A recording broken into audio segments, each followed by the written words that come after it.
Use the power of discovering new habits to create success in all areas of life. Body, fitness and nutrition, being, spirituality, passion and purpose, balance, marriage, kids and relationships, business, marketing, sales, leadership and systems. Transform your life by learning how habits work. And now your host, husband, father, entrepreneur, trainer, coach, and warrior, Jesse Mule.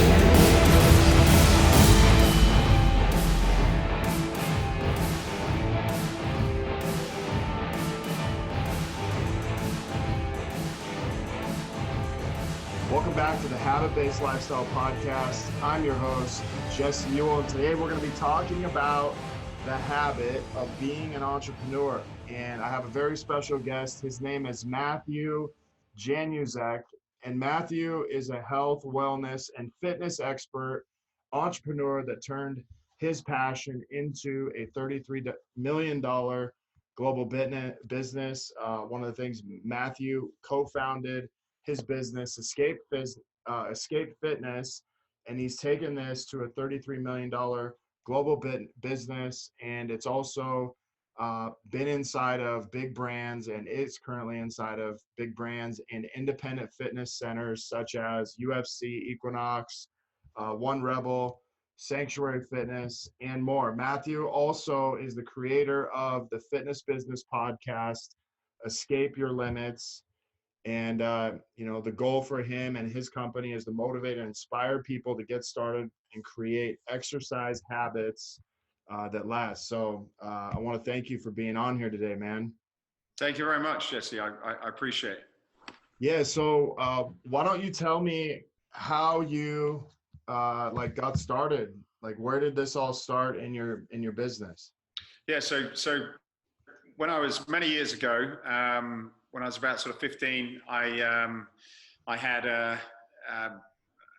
set of roller skates, fell off my roller skates, and it gave me an excuse to take some time off school, which at that young age was something that I would have done anything to.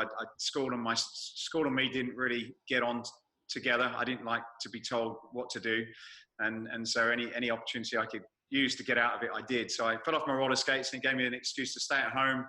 And when I was at home that time, we had these old VHS cassette tapes, and I don't know how it ended up there, but there was this cassette called Pumping Iron, and I remember sitting in the couch because I had my foot up, and I watched this video over and over again for the whole week. I can't remember how many times I did it, but at the time I must have known every single word. And that kind of inspired me to want to get involved in bodybuilding, really. And I wanted to compete. I wanted to be Mr. Olympia. I wanted to be Arnold Schwarzenegger.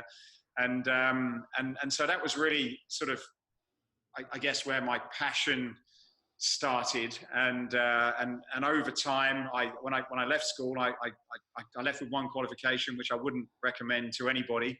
But it was that was my journey, and I sort of the one exam I got was in something called woodwork and metalwork, which was a qualification at the time that they had, and so I used that as an opportunity to sort of build out my garage gym, and I made a set of really cool squat stands out of an old some wheel hubs and some desks that I cut up, and then an adjustable bench. So I think I sort of traced the original entrepreneurial sort of passion back to then, and managed to, I sort of left school, went into a job I didn't really enjoy. I went into the dental business, which is what my grandfather did. Okay. And learned a lot about business and people and sales and marketing and trying to build a business. So it was pretty good and interesting. But after about sort of 15 years, I managed to kind of work with my father and say, look, let's come up with a business that we're both interested in. And my father was an engineer, so he liked making things, and I was interested in fitness and sales. And so we kind of, put these ideas together and managed to start our current business. Okay. And so, so back then, I'm guessing you're a teenager. And did you actually ever do any bodybuilding shows or any of that, or did you just just enjoy working out and you're like, hey, I'm just going to work out? Yeah, yeah, absolutely. So I did compete as a junior. So I did a number of shows. So I learned about training and dieting and getting up on stage. And it was an interesting journey. Once I got to 21 in England, you move into a sort of the novice category, and the standards were very different. And I just came to realize I didn't have the genetics that I would need to really go on. But it was a great experience, and I learned a lot. You know, one of the interesting lessons that I learned back in those days, which really serves me today in business, was that I was training for quite an important competition, and sort of a few months out, which was sort of an important stage, which I thought in my training, my training partner said, look, I can't train with you anymore. You're on your own. And it was a real blow to me, because the guy I was working with at the time was a great partner. He was a lot bigger, stronger, and better than me. And he, you know, our workouts used to be just totally insane. You know, he would push me way beyond I ever thought I could go. And so we had this amazing dynamic, and that's really what brought the best out of me. But, you know, suddenly coming in the gym the day after he sort of disappeared was extremely difficult to motivate myself. I'm like, look, I've got this show coming up, and my workouts were totally different. And I suddenly had to figure out, you know, how am I going to create that same level of intensity on my own? And it, you know, it was a good lesson to learn that, you know, you've got to be able to, whether it's in business or working out or whatever, you know, you've got to be able to motivate yourself. You know, you've got to be able to get in the gym even if no one else is dragging you there, and you've got to be able to sort of give over and above what you think you need to do without necessarily having the support of somebody else there. And you know, that's been the same situation in business. As you know, when you're in business, you'll have partners and you have people that work for you, and, you know, people come and go. But, you know, as an entrepreneur and business leader, you've got to be able, no matter how tough it gets, you've got to be able to get in there and motivate yourself and push yourself beyond, you know, where you think is possible. Yeah, kind of what I'm hearing you say is, like, you got to get yourself out of bed every morning, and you got to do the work for yourself first. Because if you're expecting someone else to motivate you to do it, then when they're not there, it's like, oh my gosh, like, what happened? Like, all of a sudden, like, it's like you have to come up with your own energy to get to a certain place. So, yeah. So you're back like Dorian Yates era, man. Well, I actually interviewed Dorian. He's one of my sort of, he was a little bit sort of out of my age group, but I managed to interview him on my podcast last year, and it was a great experience. But the guy who was really in my sort of era was Lee Haney. He was Mr. Olympia through that period, and I also got to meet him recently as well, which is a great privilege. Yeah, that's really cool, man. So I used to be pretty big into bodybuilding. I started when I was like 15 and did my first show when I was 16. So it's funny that, like, that's kind of how we got into it. And I really think, like, the late 80s, early 90s was kind of the prime era of bodybuilding. Yeah, absolutely. You know, and it was a different sport then than it is now. So so fast forward, you and your father started this Escape Fitness. Is that what you're telling me?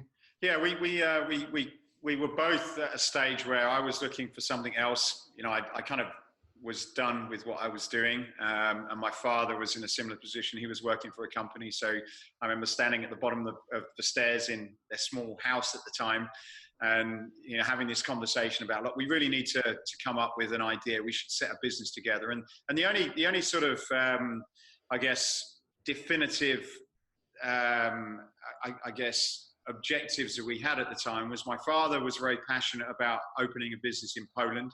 He was Polish.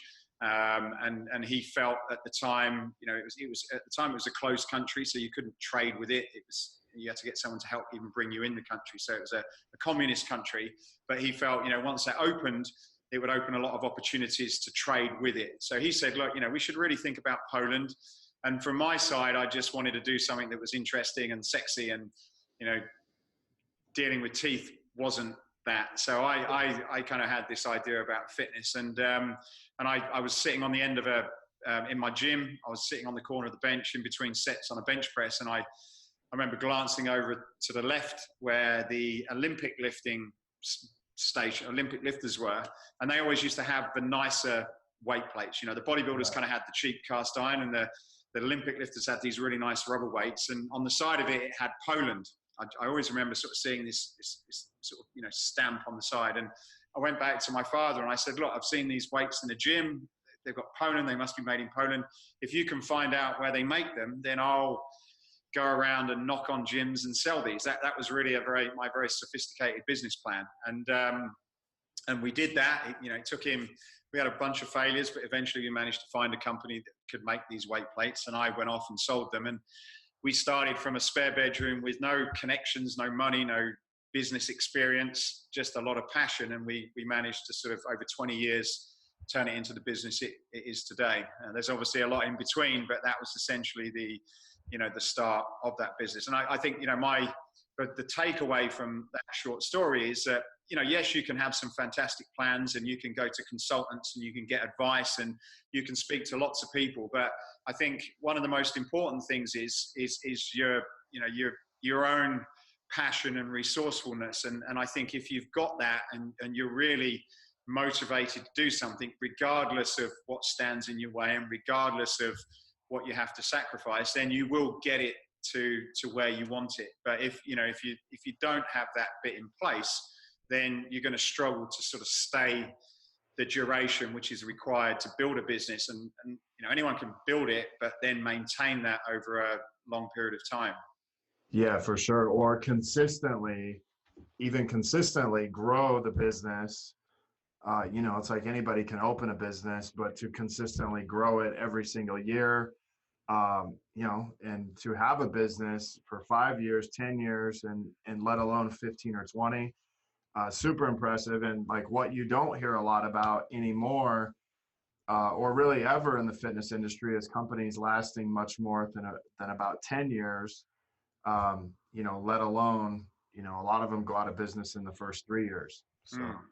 Yeah, I'm not sure that I've seen some studies about, how the typical life of a business. I think, as you say, 1 year, 3 year, 5 year, it drops off massively. So it's very difficult to kind of scale a business and be consistent. And also in this day and age, particularly now more than ever, is technology changes things so quickly. It changes competition, it changes the ability to manufacture things. So, you during that 20-year period, we've probably had to totally reinvent ourselves 3 or 4 times. So, you don't just build a business and you're done. You've got to keep going in and driving it. And what I hear, is you have to constantly innovate what you're doing. Otherwise, what happens is, you get passed up by somebody else. And, I remember a guy that I used to go study from in the fitness business. His name was Thomas Plummer. He said, listen, if you either be first or you be different, but if you can be both, you'll be constantly ahead of your competition. And that was something I always thought about my business, was like, man, I got to be the first to do this. And I can think back to, I started my own training facilities back in 2007. And, I remember bringing in a bunch of machines kind of to my gym and, having like free weights and machines. And then like a year and a half later, I'm like, man, I think we need to switch to more open functional space. And not have all these machines in here, because one, we're running out of space. We have too many clients and these machines just take up too much room. And then we can do more with open space. And so I remember, like, literally I hadn't even paid for all the equipment. I started moving it out of my gym, and all of a sudden we start opening up into this functional space. But it was like, no one else in my area was doing any type of functional training. It was just pretty much us. And people were like, oh my gosh, where's your machines? And it's kind of like, well, you're actually the machine now. Mm-hmm. We're just going to give you the weight and you're going to do some stuff with it instead of you sitting down. So it's a good point about Thomas Plummer. One of the things I would say about that statement, though, is, we're a company that that's, innovation is at the heart. It's one of our values. And but the challenge with innovation is sometimes there's a fine balance there's a fine balance in between being so innovative. Yeah. And we've done that before. And what happens is that, you're really pushing the boundaries. You're going after the real few that are prepared to take those risks. And then what happens is, as you're figuring it out, because when you're innovating, you're never going to get it right first time. You've got to get the feedback from the market. So what happens is you put it out, you get the feedback, and as you're figuring things out, you could be a fast follower that kind of looks, watches this person create a market and spend all the money educating people and marketing. And then if you're smart, you can learn by their mistakes, and you can come up pretty quickly with a better product and sort of overtake them. You can engineer it out, and you can do it cheaper and better and effective. Now, that's not ever our strategy, but if you can kind of get that sweet spot somewhere in the middle where you're not too far ahead, right, but you're far enough ahead where nobody can catch you, then that's really where you need to be. And that's something that we've spent many years trying to perfect. But the second part is also right, is you also got to differentiate yourself. And I think so many people tend to look at what other businesses are doing and say, oh, I want to do that. They're successful, right, so if I copy them, I'll be successful. And that's not really a great strategy. And it's a race to the bottom in a lot of cases. Sure. So when would you say was kind of the turning point in your business where you're like, okay, man, like we have something here, like let's, kind of, it's sometimes I think we kind of figure out, hey, I've found kind of what I'm doing. I see that it's successful, and then let's move forward and kind of accelerate this thing. It's never, to me, it's not happened. It's been a very gradual evolution, readjustment, check in, review, and move forward. So even now, after 20 years, we're constantly sort of, we'll push the boundaries, we'll try a few ideas, and we'll kind of regroup and look at it. We've not ever had that, we've been working hard and then suddenly it accelerates and takes off and you're just hanging on. There's been, there's certainly been bumps, and sure, you kind of think we're onto something here. But it's the bigger the business gets, the more different, the more complex it becomes. So yes, okay, great. We've now got all these people that are interested in buying the product, and you think, fantastic, we've got all this money and these customers. But then, what you've also got to think about, if depending on what your business is, but in a product company like ours, you've then got the challenge of the manufacturing. So it's right, like, oh, okay, well now, how can the manufacturers keep up with that demand? How can the operations people get the product in and turn it around and ship it out? How can we make sure that the quality of the product is as good as what we've said, because we've never sold it before? So there's, I think you have to be careful of wanting one of these sort of fast growing companies, because when you do that, you've also got a lot of different elements that have to follow it so that you can build a quality brand. And, my view now, I suppose, after this time is that it's better to do it, slow and steady, make sure that all those different components, your service, your support, your product, after sales, all that kind of thing is able to move at the same period. And then I think that's what kind of allows you to be consistent. If not, you kind of get this massive burst, and then suddenly you drop down when your service is not there, and you're almost back to square one again. So I think that's an important thing to consider when, putting together your long-term plans. So you've had, roughly 20 years of doing this part of your business, or have you been doing it longer? Yeah, I think we're 21 years to be precise, and we've kind of generally stayed in the same kind of field, business to business, functional training, because before it was a thing, and that was always the way I used to train, and it's the way I believe is one of the best ways for people to train even now. So we've been fairly consistent, although we've innovated and changed that. I think that's the area that we're passionate about. That's the space that we really understand. So I think it's innovating within a category rather than sort of, going off in a totally different direction, and staying outside of your, going outside of your core strengths. And that's one of the things that we see, in a lot of businesses that generally fail, is that they don't stay true to their core competencies. And then it's very easy for people to compete with them, because they're going outside of where their strengths are. So we work very hard to understand what our strengths are, and to make sure that the direction we go is playing to our strengths. What we call our DNA. Yeah, and I think people tend to look at their weakness and be like, oh, I got to bring this up, versus, hey, no, this is my strength. I'm going to heavily rely on this because this is, going to be more natural to what I'm doing. I'm going to meet a lot of resistance when we tend to work on our weakness. So tell me kind of like what you guys do.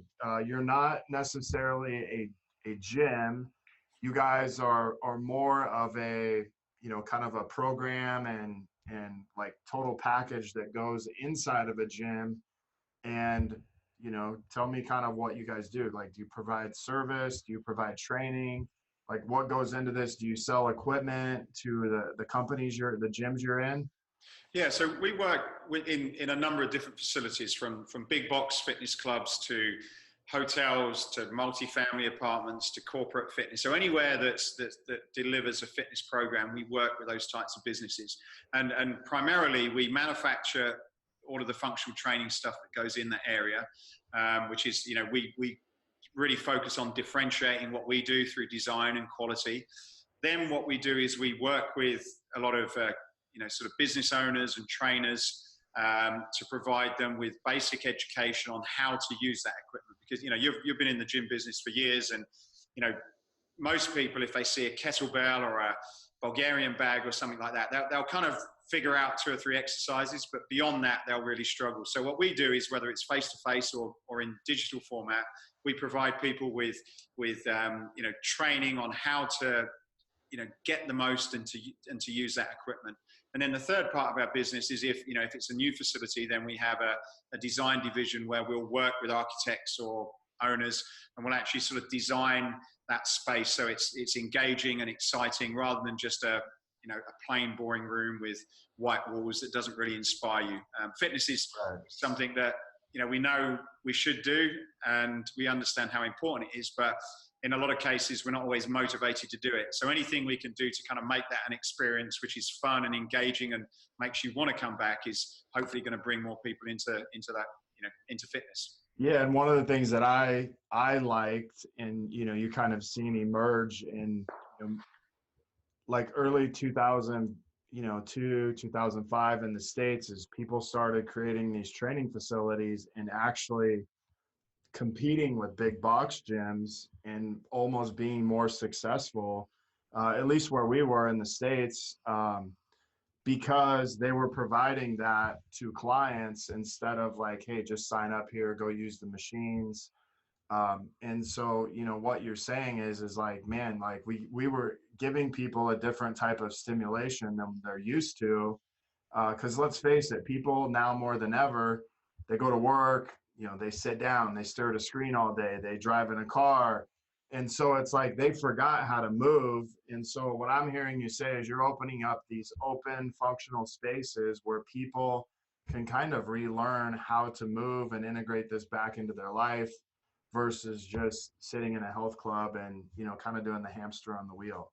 Yeah, absolutely. And we know, the research is out there to say that, if for the majority of people, just having a membership to a fitness facility, unless they're probably like you and I that have worked out for over 30 years, in most cases, they're going to go and they're not going to stay with it. They're not going to keep coming back, and they're not going to get the results they need. So in most cases, they do need other things around that to ensure that they keep coming back and to get the results that they want. So, that's really the sort of, that's the market that we focus on, the 80% of people that are not gym junkies and need that extra bit of help. Sure. So when someone works with you, is it kind of the whole package, or does it kind of depend? Like, what's the majority of your business? Is it the design? Is it the implementation? Is it the teaching? Like, what part of your business is the thing doing the most? Yeah, we kind of mix it up. So we have different clients and we have different specialists within our business. So, there's one division which is real a consultation, where we can work with somebody from the early plans, and we can help them design the facility and fully kit it out to people that, probably like yourself, that wants to, they're running a business, they want to get fit, and they want a few cool workout tools which they can do on the go. They want some assistance with some good education. So we do everything sort of, those two ends of the spectrum. So you could just buy a few cool products from us, like our tires, for example, which are one of our really popular products, or we develop a great space. So Sanctuary Fitness, you mentioned in the intro, we work with those guys on the whole area, and so that's a really cool boutique fitness center, which it's got everything you need in it, really. Yeah. So when you started this back 20 years ago, you had no capital, and you're like, hey, let's just launch this thing and see what happens. Pretty much. We had a real drive to make it happen. So I always say this: we didn't have any brand, and we were going into a market where there was a lot of established brands already doing what we wanted to do. We had no money. I think we had a few £1,000s, and which wasn't a lot, so we kind of managed to be creative in terms of buying the products and providing credit. So that was a juggling act my father was very good at. And we didn't really know anything about business or the industry, really. And my father had a good experience, but I certainly didn't know anything.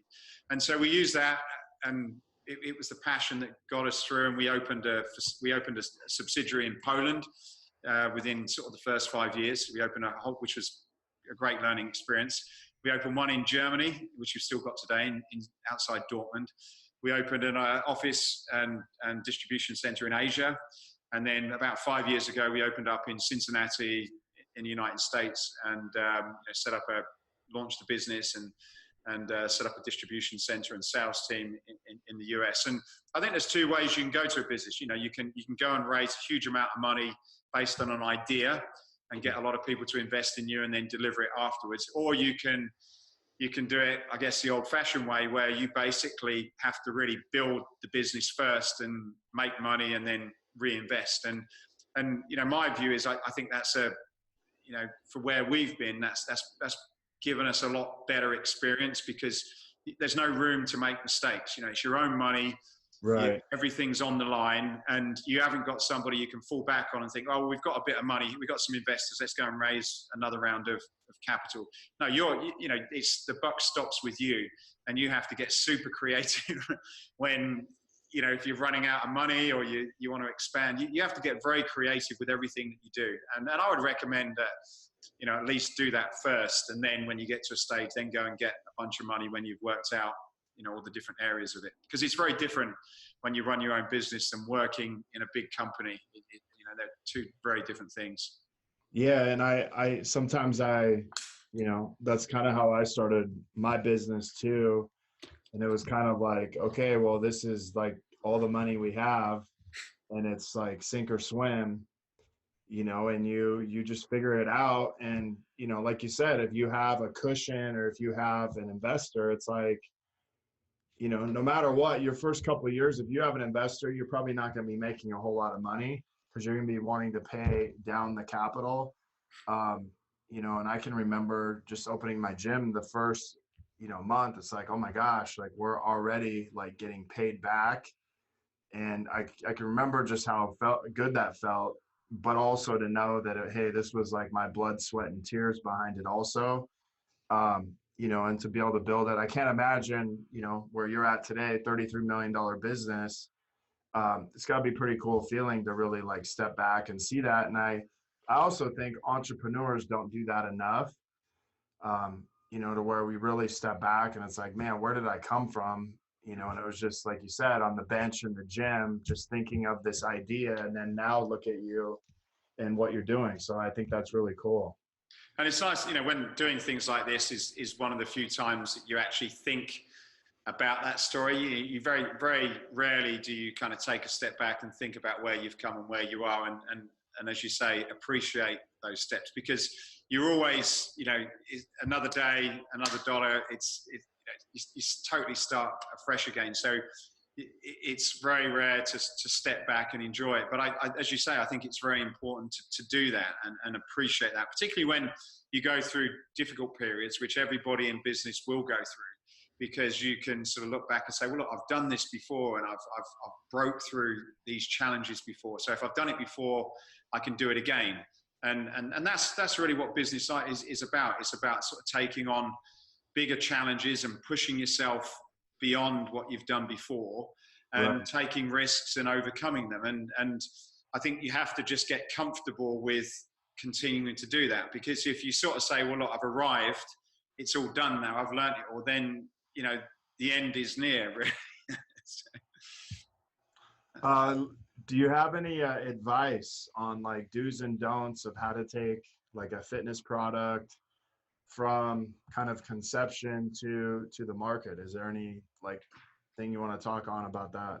Yeah, I can certainly give my experience on it. And sort of really at the top of my head, I think the first thing, which we probably did in a little bit, because I knew a lot about the gym business, but, you know, really make sure that the product that you've got, even though you're very, very passionate about it, and you may think it's a great idea, and you probably get on well with it, but you know, try and get some time and you know, try and understand the market, try and see whether that product fits some kind of need. And I know there's a lot of, you know, I've heard this recently where they say, well, you know, like, you know, if Henry Ford asked people what they wanted, they would say a faster horse. And I kind of get that argument, and it makes sense. But when you're starting as a new business and you don't have a huge amount of money to do R&Ds, I think it's just worth trying to understand, you know, is there a real market for this? Is there people that are prepared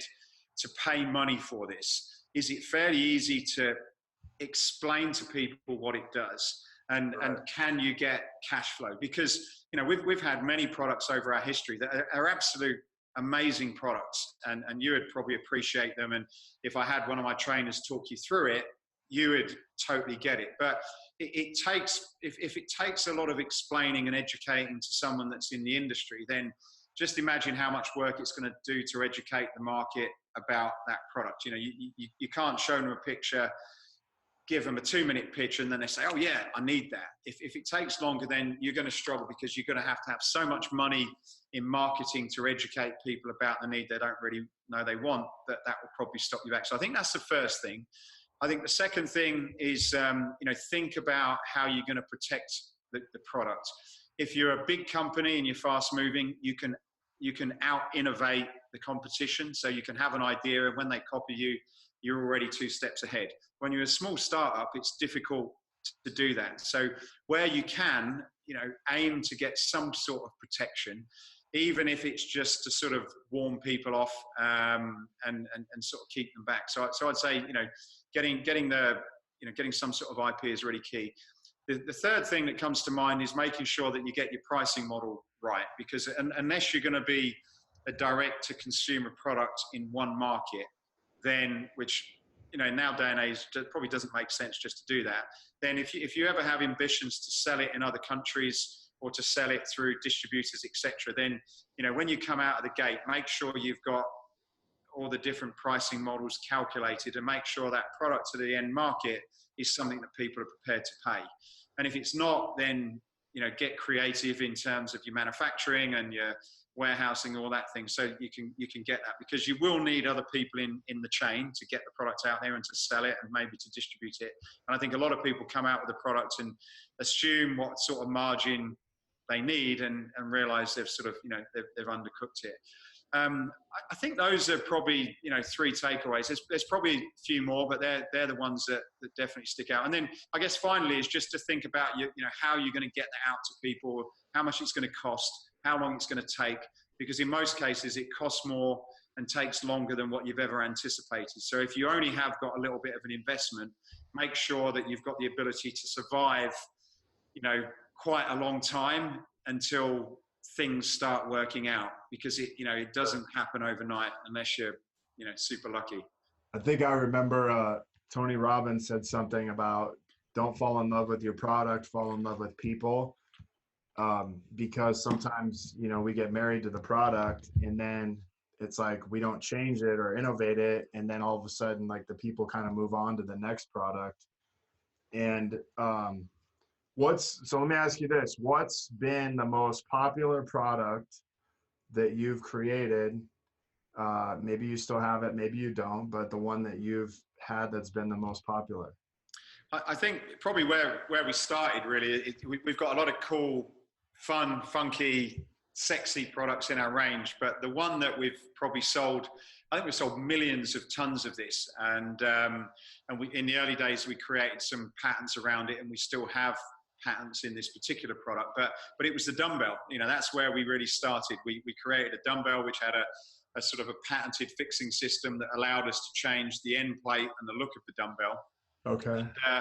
And you know, as boring as it is, if you think about it, you know, pretty much any gym that you go in around the world is, I don't think you'd find many that don't have a dumbbell in there. You know, maybe they've got kettlebells, you know, they'll probably have a treadmill and that, but they'll always have at least some sets of dumbbells. So we, you know, that's something that we started on, and you know, sometimes the boring stuff isn't that crazy innovative is what works. And what we focused on really to innovate it is the way we put it together in, you know, to help it last a lot longer and to be able to construct it in a really cost-effective way.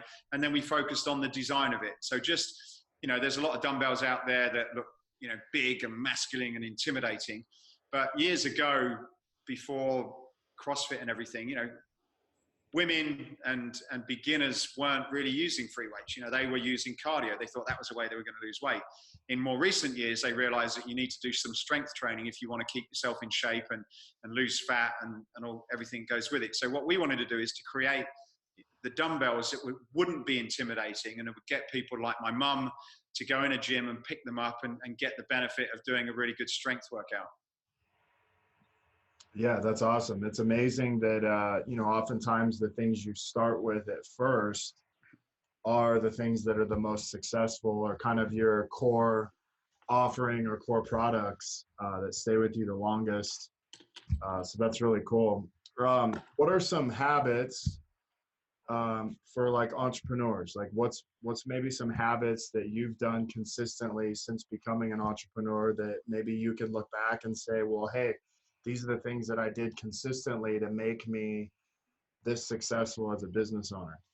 Yeah, one of the things I think a lot of business owners and colleagues and generally sort of get to a stage is that, you know, when you're starting your business, it's 24/7 and you know, there's always something to do.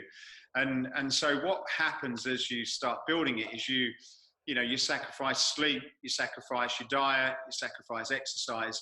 And people think, well, that's okay because I'm building my business and it's positive. You know, if you had to look at your decision making, you would probably put building your business right at the top, and then everything else. You know, that's the hierarchy of you know, of importance. But what people don't appreciate and value and do anything about, even in this day and age, is they don't see themselves as I guess I use the word as a corporate athlete. So take an athlete, you know, let's take an NFL player. If you look at the amount of time that they're actually playing in a game, you know, you add up all the hours over a year and see what they, you know, see how much they're actually playing in terms of, you know, what they're getting paid for. It's, you know, it's a relatively small amount of time, and they've got their off season, so you know, it's relatively limited. But if you look at a corporate athlete, you know, they're 24/7, 360 days a week. Now, when are they training to, you know,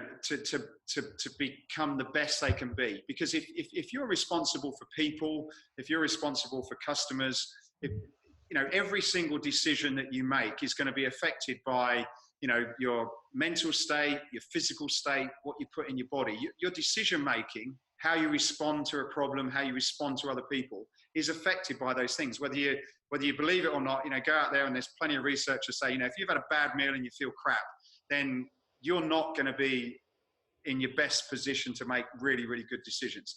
And I think people feel as though they can sort of, you know, sacrifice the workout because of their business, when in reality, it's the most important thing you can be doing as a growing business person, because you're going to have the energy that you need to get through it. You're going to be able to deal with problems that are going to come your way. you're going to, you're going to feel better, and you're just going to be a much better entrepreneur, executive, or business person if you have your physical side right. So what you need to do is you need to sort of switch around those two and say, right, first comes, health and fitness. Because if you've got that right, then the business is going to be better. But if you do it the other way around, your business is definitely going to be compromised. And I always say this, I've had, when I sort of at the end of a stressful day or in the morning, I've had some of my best ideas when I've been out running or lifting weights and my blood flowing, and I've got oxygen in my brain, and I'm thinking clearly, I'm figuring out problems, and I've made, some huge decisions that have brought a huge amount into our business. And also you're in a very, very good state to deal with problems. So, as long as once you get back, you write those things down and you do something about it, you'll continue to move forward. So I think there's, fitness, whether it's, diet, nutrition, is probably one of the most important habits that any businessman and entrepreneur can have in order to be successful at what they do.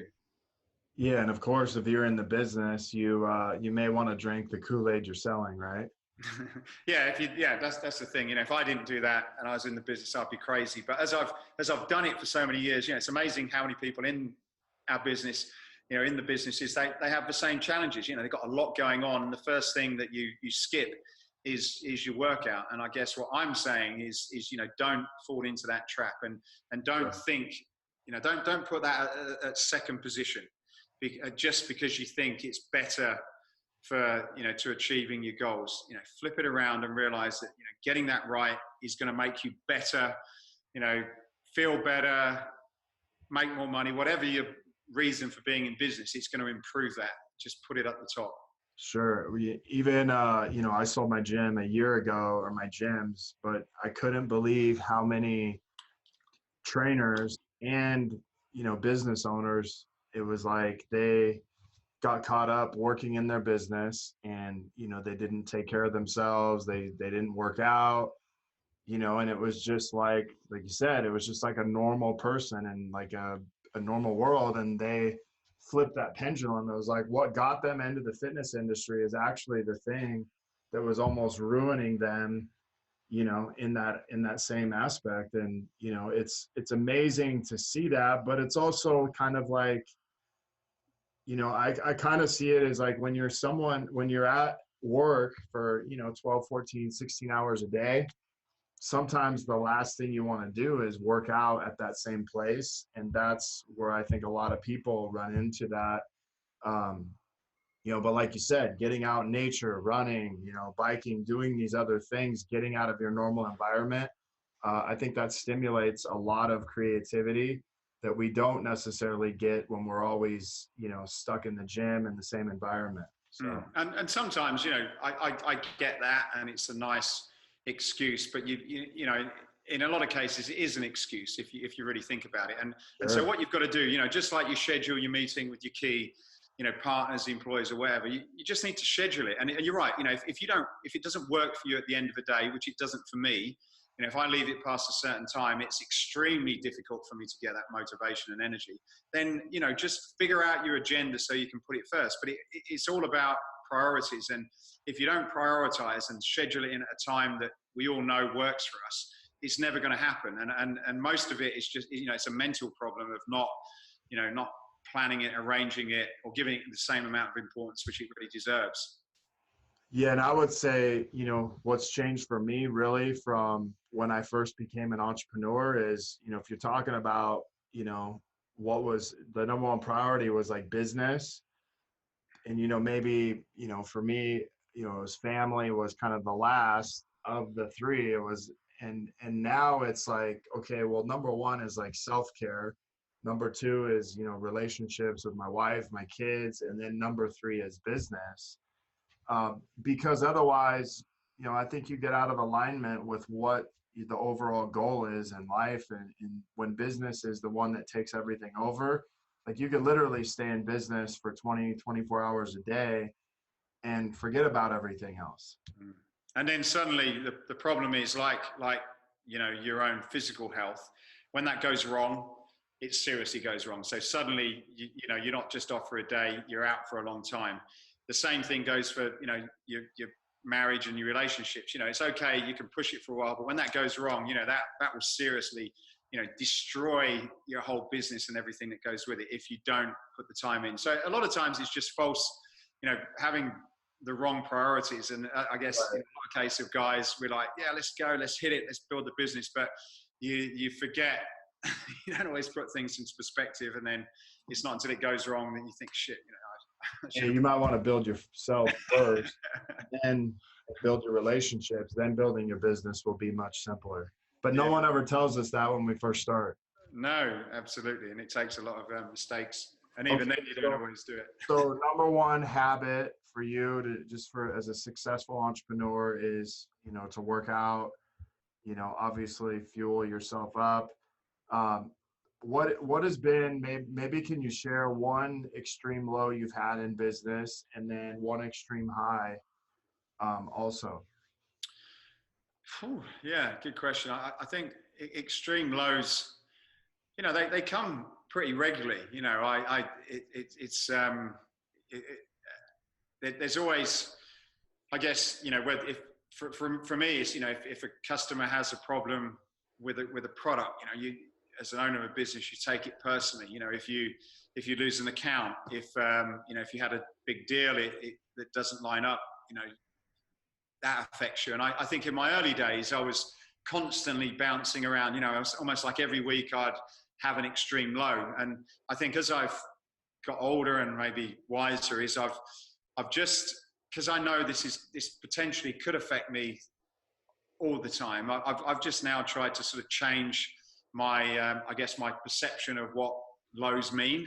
Right. And so I try not to look at them as lows. I just try to say, look, this is an interesting opportunity to grow, develop, and learn. So I kind of embrace all of those things and probably, describe them differently and not try to sort of use it as a low and a weak point, because there's, a lot, when you sort of look back on things that you thought at the time were really, really difficult with the advantage of knowledge, you can kind of see how it took you in a positive direction or a path that you probably wouldn't have gone down. So I think reflection allows you to look at that in an interesting way. And so if you could sort of take that backwards reflection and almost project it forward and say, what will I be thinking in 2, 3, 4, 5 years from now? Will it be as much of an issue? Probably not in the scheme of things. That's how I look at the lows. And, in terms of highs, I think as an overall high, it was, I was very, very fortunate to get, to get involved in the health and fitness industry and to be able to turn something that was my passion into a business, because it's, the friendships I've made, the relationships I've had. I met my wife through the industry. I wouldn't have my children if it wasn't for the industry. I wouldn't be living today in California if it wasn't for the fitness industry. So I think, being in this sort of health and fitness business, which is my passion, has really, been such an important part of my life. And what I try and do with our own podcast is to share those stories of other people that have been through it, to inspire people to what we call escape their limits on what they believe is impossible, and to really do something that you're passionate about, regardless of what everybody else is telling you, and is probably holding you back. Yeah, man, I can remember 20 years ago, just people being like, hey, what do you do for work? It's like, hey, I'm a personal trainer. And they're like, oh yeah, that's like a hobby, right? That's not really a job.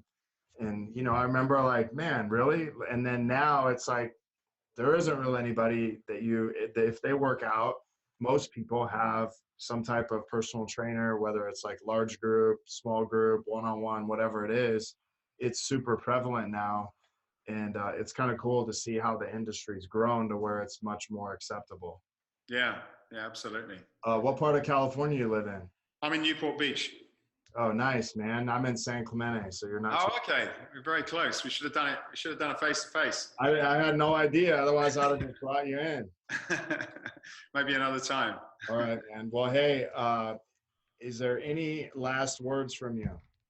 No, I think I've kind of said the main things. And, if you can, I guess if you could take away that, the comment about, sort of thinking about those priorities as, you know, particularly if you're an entrepreneur. I learned it the hard way, and I didn't do that for a long time. And, Yeah. you know, as I've got older, so I would say, you know, make that change and, you know, see what happens. Give it a try. Okay, cool, man. Well, hey, if you guys are listening to this, I want to point out one more thing. Matthew has a podcast called Escape Your Limits. You know, big part of your conversations around the fitness business, fitness industry. But as you know, just listening to this, you're getting a lot of nuggets just being an entrepreneur. A lot of the stuff he's talking about applies to anything in business and being an entrepreneur, but also just how to protect your own time and space and make sure that you're right with yourself, which is, you know, making sure you're moving, getting in some type of fitness every day and fueling your body. If anybody wants to learn more about you and what you're doing, how would they do that? Yeah, so like I do quite a lot of business stuff on LinkedIn, so you can see me under my name, Matthew Januzek. Okay. I tend to post more workout stuff on Instagram. So again, my name just Matthew Januzek, and then yeah, the podcast. We do one of those every week, so I kind of share a lot of my thoughts, and we have some pretty interesting guests on there as well. So if you're interested in the sort of that fitness business side, then hopefully there's some value there for you. Okay, cool. Well, hey man, I really appreciate you being on here. Thank you so much, and I look forward to hearing more about you. Yeah, thanks, Jesse. Thank you very much for your time. If you guys are looking to connect further with a group of like-minded people, join myself and so many others in our Habit-Based Lifestyle Secrets group on Facebook, where I will be dropping daily habits to help you live to your full potential. If you want to be one of our next case studies and begin living this habit-based lifestyle, feel free to reach out to me. If you have questions, comments, or you want to leave us a review, Jesse@habitbasedlifestyle.com. Until next episode, have a great day.